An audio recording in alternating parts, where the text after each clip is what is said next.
분께 진술 기회를 드리겠습니다. 예, 정의신문과 관련해서요. 그래서 저는 뭐 일반적으로 좀 한번 말씀을 드리고 싶습니다.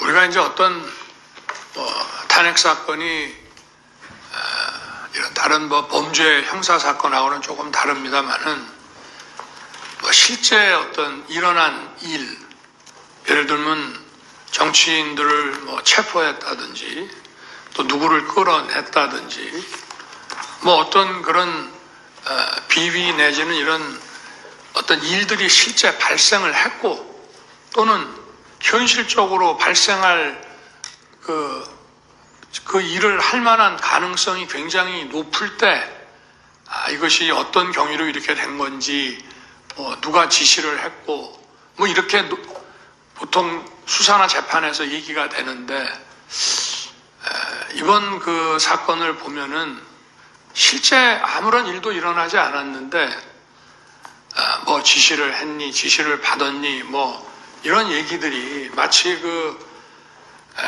어떤 호수 위에 떠 있는 무슨 달그림자 같은 거를 쫓아가는 그런 느낌을 좀 많이 받았고요.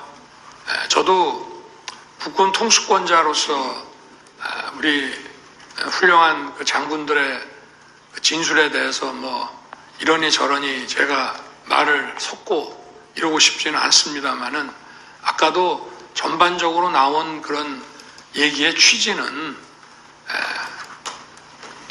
그 분이 수방사가 거의 그 몇 사람 뭐 한 열 몇 명 정도가 국회에 겨우 진입을 했고 또 7번 무슨 그 입구 부근에 이렇게 총기도 휴대하지 않고 이렇게 있었는데 또 그런 상황을 제게 뭐 다 알려줬다고 하는데 제가 그 4인 뭐 1조로 해서 뭐 안에 사실 한 수천 명의 민간인들이 경내에 있었던 것으로 보여지고 또 의사당 그 본관에도 그게 7층짜리 건물인데 그 안에도 수백 명이 있었을 것이고 또 그 본관에 위치해서 질서 유지하라는 그 특전사 요원들도 이제 불 꺼진 쪽에 유리창을 깨고 들어갔다가 그 소화기 공격을 받고 또 다 나옵니다.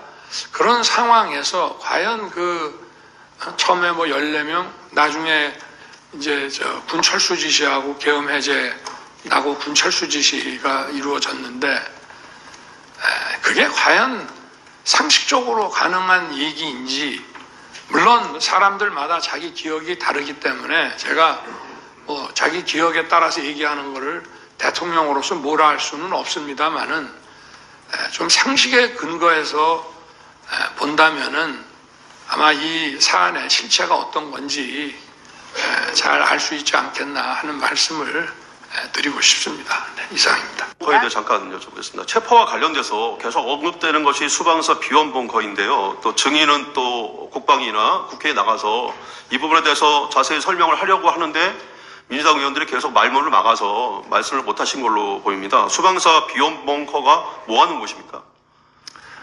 모두 다 아시지만 예.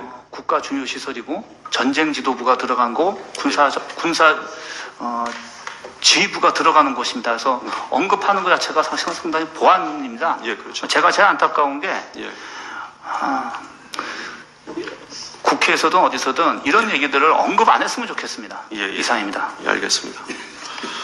국방부 장관은 본 법정에서 누군가를 체포해서 구금하기 위해서는 방마다 화장실 등의 구금을 위한 시설들이 갖추어져 있어야 하는데 수방사 비원 벙커는 그런 시설들이 전혀 갖추어지지 않아 누군가를 체포해서 수용할 수 있는 곳은 아니다라고 얘기를 했는데 맞나요?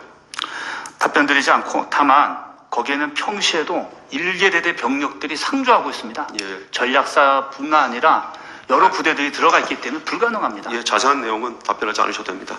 예. 아까 그 전반적인 작전에 대해서 말씀을 하고 싶다고 하시는데요. 시간 저희가 1분 55초 정도 시간이 있으니까 거기에 대한 답변 좀 부탁드리겠습니다. 네.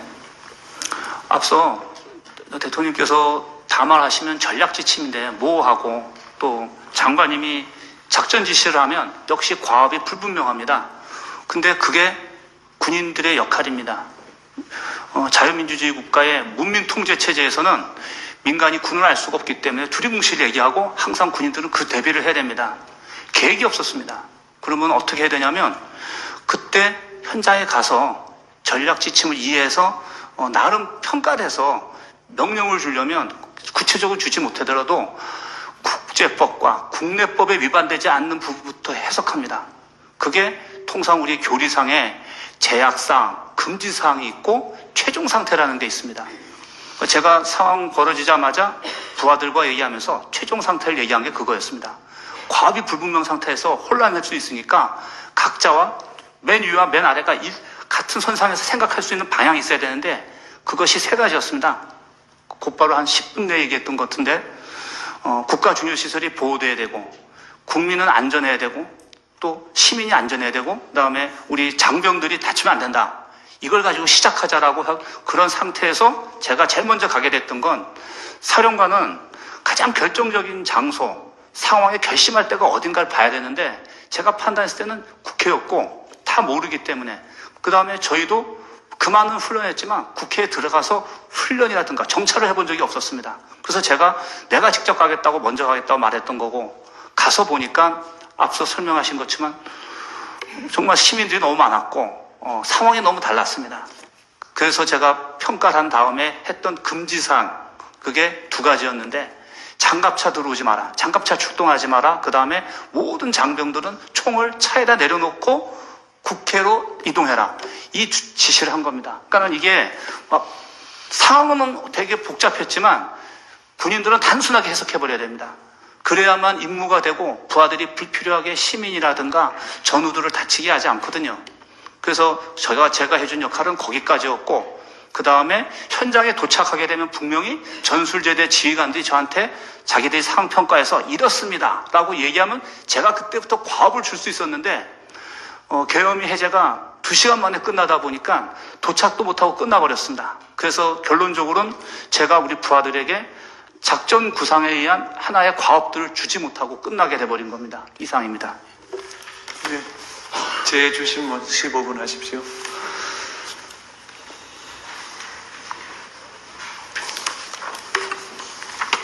네, 증인 좀 전에 계엄 선포 시에 상관인 국방부 장관 지시에 따라서 국회에 병력을 투입했다라는 질문에 그렇다고 대답을 했는데 계엄 선포 시에 수방사령관이 국방부 장관 지시를 받도록 되어 있습니까?